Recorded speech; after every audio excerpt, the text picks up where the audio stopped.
few weeks back, Terry Ward from a new ministry here in our community entitled Strong Hands Incorporated came to the Scottsdale Area Association of Churches to tell us about the work that they're doing here in the community. I was very impressed with the things that they are doing and planning to do, and wanted to share that information with you today. And so Terry Ward is here this morning from Strong Hands Incorporated to tell you about this new ministry, particularly for women.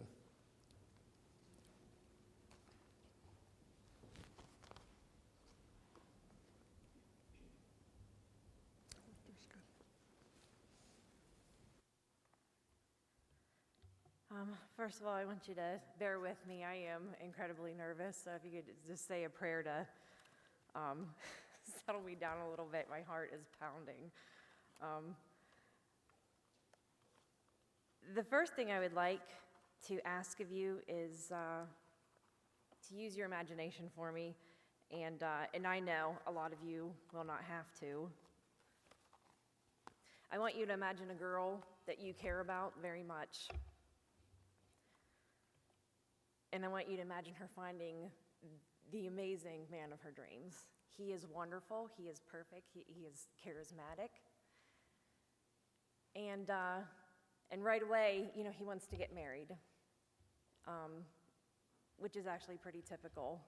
The relationship moves very quickly, and not too long after they get married, then he wants to move a little bit further away from the family. When she wants to go visit her family, typically his response is, do you have to go today? I really miss you. I just want to spend time with you. And this happens more and more often until she's really not seeing her family a whole lot anymore. And when she does, he's usually very, very close by the phone when she's speaking to her parents, her sisters, her friends. So when the abuse starts, she has nobody. And I want you to imagine that this couple that we're talking about goes to church. And after a couple of years, she gets the courage to tell someone in the church that she is being abused.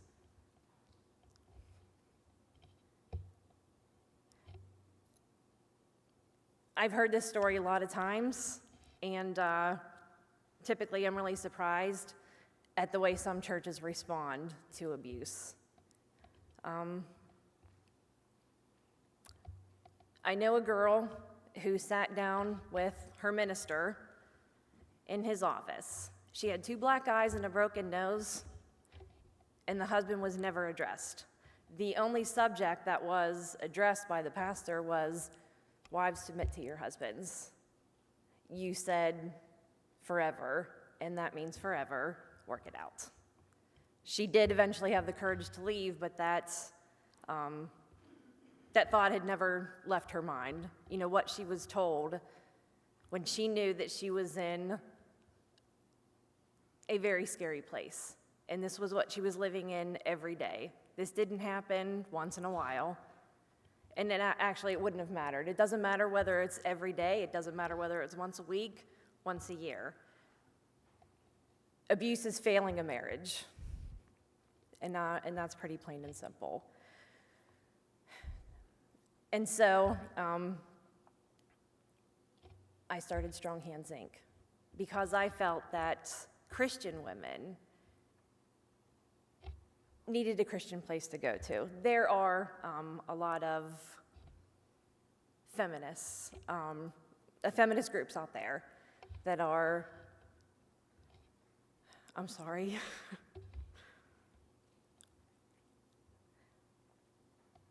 There are a lot of feminist groups out there that are aimed at helping women, and they do amazing work. They are hiding these women, and they are telling them exactly what their rights are and what they need to do to get out of a potentially deadly relationship. But there's a darker side to feminism, and I think we all know that. Feminism started as a fight for equality and for basic human rights. But it now uses that platform for the pro-choice and the gay agenda, and their ideas are actually taught in our public schools. And that was another thing that I thought that we needed the Christian type center for, to undo a little bit of that. But first and foremost, Strong Hands was built to win souls for the kingdom of God, because that's where hope and healing comes from. We want to extend love, help, and resources and counseling to both victims and abusers who need that grace and healing. Some of the information that feminist groups are teaching our children are the way you dress and present yourself should not affect what others say or think about you as a person. Now, I agree that that is absolutely true. It should not affect what you think of a person, but we all know that it does. If I had shown up here this morning in my pajamas, no one is going to take me seriously. And that is the same thing that we should be teaching our daughters in the way that they dress and the way they present themselves. And I think everybody would agree with that. When we have people going into our schools and saying that shouldn't matter and dress however you want and the way they speak to you is wrong, they're right that the person saying nasty things about anybody is wrong. But I think we have every right to teach our daughters how to dress without having somebody step over what we believe in. They're also in our schools teaching birth control options, sexual rights that begin at age 13, including abortions, the morning after pill, letting them know that they do not need a parent's consent. And if you have any questions, come talk to us, don't talk to your parents. My organization is a Christian organization. We would never be allowed to go into a public school and teach our daughters, our girls, to wait for marriage, to respect themselves, to be careful about what they're doing. I wouldn't be allowed to go into a public school and tell a girl, sex is a bigger deal than what is portrayed on TV. But feminists are permitted to teach our daughters differently because they believe that's what's best for our daughters. And they shame our boys for looking at girls in the micro mini skirts and booty shorts. And our boys are taught that they are at fault for any miscommunication between a man and a woman. And our daughters are taught that they have no responsibility at all. And our churches pay them to do it. When you give your money, and I think most churches do not realize when we're donating our money to these shelters that are feminist-based, that this is also the other side of what they're doing. And it is a way of actually funding abortion and the feminist ideas that are taught in our schools. I applaud the effort of what they're doing and the shelters.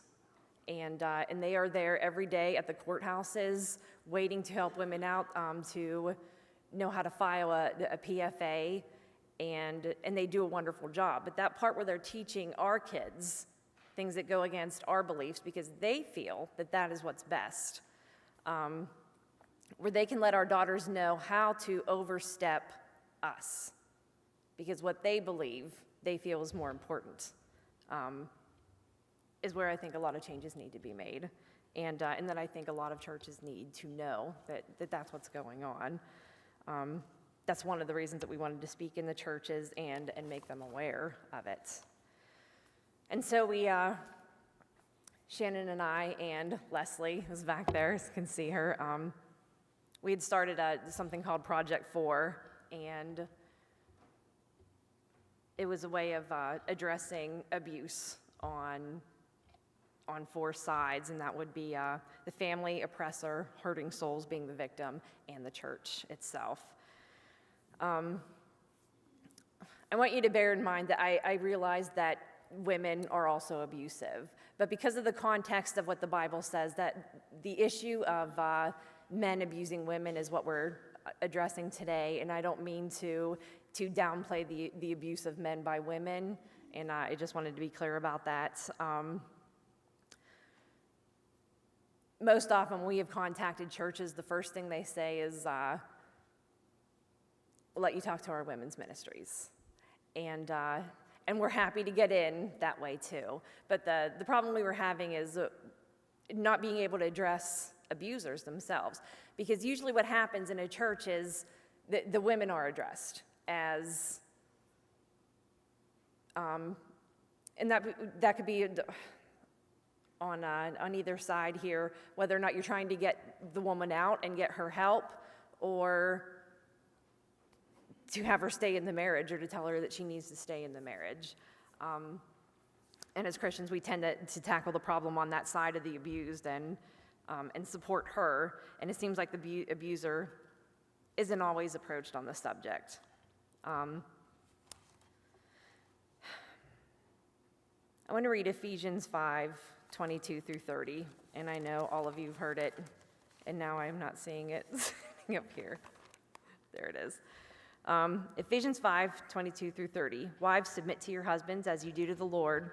For your husband is the head of the wife, as Christ is the head of the church, his body, of which he is the Savior. Now the church submits to Christ, so also the wives submit to their husbands in everything. Husbands, love your wives, just as Christ loved the church, and he gave himself up for her to make her holy, cleansing her by the washing with water through the word, and to present her to himself as a radiant church, without stain or wrinkle or any blemish, but holy and blameless. In the same ways, husbands ought to love their wives as their own bodies. He who loves his wife loves himself. After all, no one hated their own body, but they feed and care for their body, just as Christ does the church. I know a lot of times when we hear that first part of the verse, husbands, submit to your wives, I think most of us go, oh, because it's been made to sound so horrifying. And I think we always see it as the man is up here and the little woman's down here. And that was never how it was meant to be portrayed.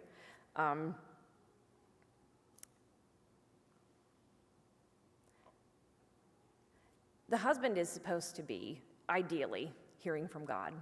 He's praying, and he's leading his family in the right direction. And she is trusting him wholly to be doing that.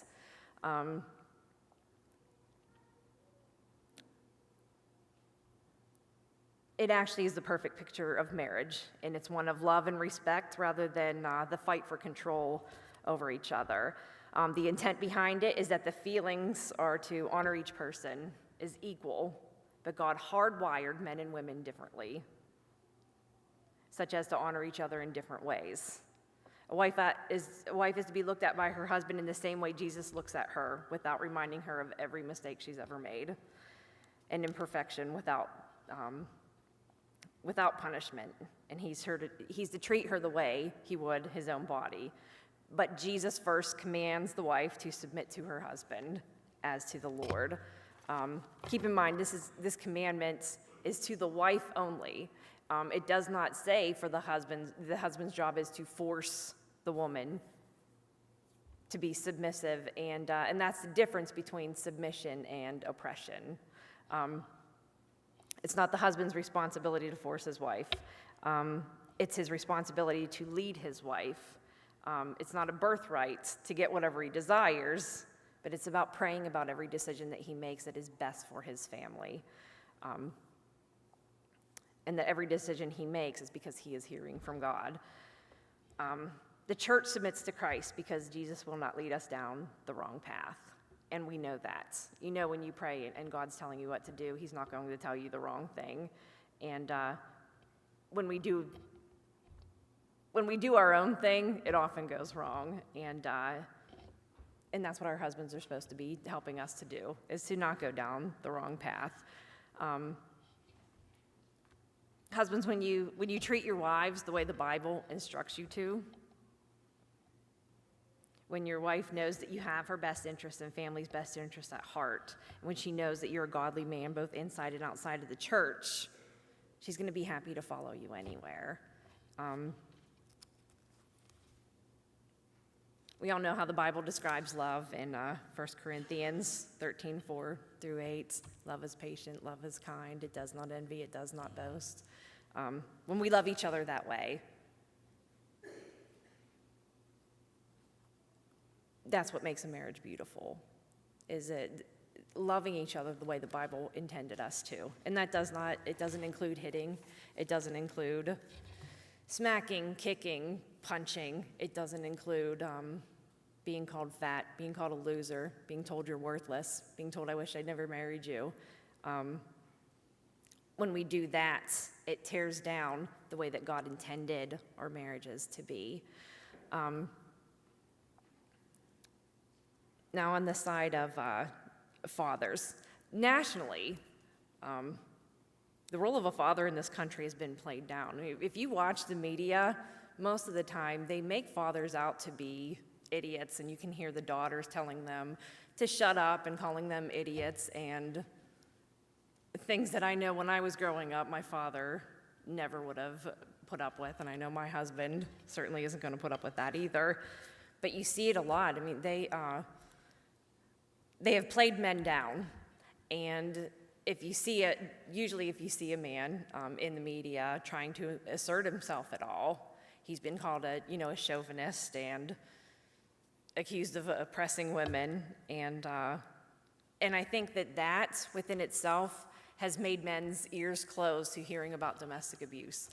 Most men are not abusers, so when you speak to a group of men and you make them feel like they are responsible for everything wrong that's gone on in a marriage, they don't want to hear anything else.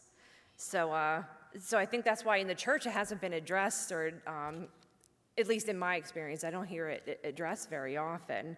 And I think for that reason, it seems like there is no right way to address it anymore, if that makes sense. I'm sorry, let me get caught up here. So I think in church, abuse is usually handled on an as-needed basis. When a woman talks to her church leaders concerning her abusive husband, the ways that I discussed earlier are usually the ways that it's dealt with.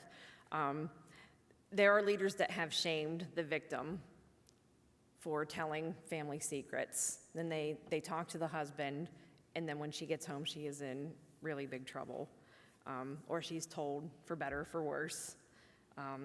Or she is reminded that if she would submit to her husband, the abuse would happen less often or maybe stop. And that actually is not at all true. In my experience, I have talked to women that if her husband felt the need to hit her, he would send her to the store just so that he could accuse her for being gone for too long, and she was in trouble when she got home. Oftentimes, if she does decide to leave, the church sometimes will turn their backs on her. Some things to remember if somebody, in the church has this problem, and they come to you and ask for help, and the huge one is she may reach out for help one time. And if in that one time she isn't helped or her problem is played down, she's going to keep quiet forever. And another thing to remember is that abusers are often very charming and charismatic individuals. And when she does go to her friends or someone else and she asks for help, they see this wonderful man who's practically man of the year, and they think, that would never happen. He just wouldn't do that. I just don't see that happening. And then sometimes when she does leave, and everybody, for whatever reason, does believe it or they see it, he starts calling all of her friends. And I'm so sorry. I just wish she'd come back. And all the friends are telling her, he really is sorry. He's trying to make a change, and you need to go back. And always remember that she knows better than anyone else what her situation is. So when she knows that she can't leave because her situation is that she is in danger, or that her children are in danger, or that she knows that she will be found. And sometimes the answer is just love. Abuse can be happening, and she's still absolutely in love with him, and love endures all things. And that will make it harder for her to leave. And I think we tend to look at a woman who is in that sort of position and can't leave, and we say, obviously she's asking for it, and that's never the case. Nobody likes to be hit. And another thing you need to remember is that God does hate divorce, and we know that. The Bible's very clear on it. However, the Bible's also very clear on the treatment and the protection of women. In Deuteronomy, Moses writes a whole lot of laws that pertain to the treatment of women. Now, when you read them, they sound really, really harsh. But it does state that rather than treat her brutally, that he is to let her go. He wrote the laws because of the hardness of their hearts, and I believe that divorce is never okay. But in the case where the hardness of a man's heart treats it or causes him to brutalize his wife, you have to make a choice in the lesser of the two evils. And an example of that is in Luke 13, 10 through 16. God writes no exception to obeying the Sabbath, but when Jesus heals a woman on the Sabbath and a rabbi comes out and yells at him and he says, you can't do that, and Jesus tells him, we need to put people first, and instead of following that letter of the law, when you see someone suffering, that it's okay to help that person out. Because God's laws aren't simply written to, just to make him happy. The laws are written to prevent us from hurting ourselves and hurting other people. That's what God asks of us. Don't hurt anybody, don't hurt yourself. And we fall short, and we lie, and we cheat, and we're gossip, and we're greedy, and we're selfish. And as Christians, we tend to look at the sins and struggles of others being much worse than our own. And an example would be, if today a man came forward to us and he said, I've been struggling with this. This has been going on in my home. And every time I do it, I mean to stop, and I haven't. If he came forward today, would he be greeted with love? And would he be accepted, and would we accept the fact that he can be healed from it, that he could get help? Or would everybody kind of turn their back on him? And sometimes it depends on the church and the people in it. But what we'd like to do is create an environment where men feel like they can come forward and get help, rather than have this going on in our homes, because I think we have enough fatherless homes in this country.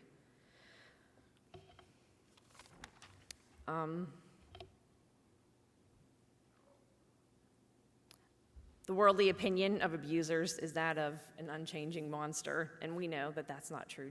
Jesus heals everybody. Jesus can heal anything. We just need you to, come forward and get help. And if you're a woman who's going through this, we can help you too. We have a list of support groups over there sitting by Shannon, and if after the service you want to come over and speak to us or speak to Leslie, and let us know what we can do for you, even if it's just pray for you or talk to you for a little while. We are in the process of getting a shelter. That could take months, or it could take a year. It's depending on how long it takes for us to raise the funding for it and find all the people that we need. So if you're somebody looking to volunteer for something like this, come up and speak to us. We'll give you our number so that you can apply for that. Thank you so much for having me in here today, and we'll be up there if you have any questions. And thank you so much.